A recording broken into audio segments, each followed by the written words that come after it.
This is a pufferfish. I've always wondered what's inside a pufferfish, and what are pufferfish spines? I thought they were bones, like ribs, because ribs can grow in weird ways. Like turtle ribs grow very wide and fuse together to form the turtle's shell. So I thought maybe these spines are the pufferfish's ribs. But I was wrong. Pufferfish spines aren't bones at all. Because take a look at this piranha. Right here. This is what ribs look like on a normal fish. Notice how they're attached to the vertebrae.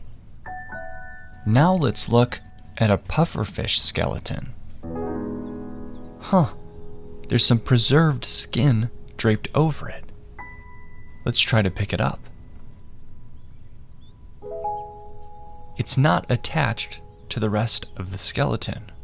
And if I rotate it backwards, there are a bunch of spines layered on top of each other.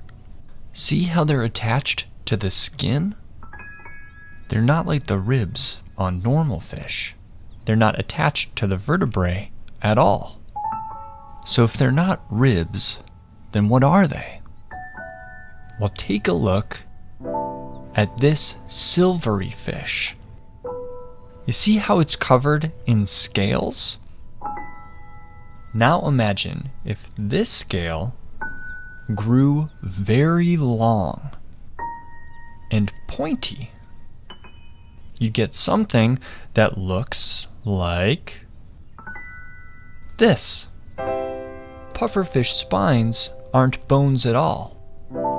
They're super modified fish scales.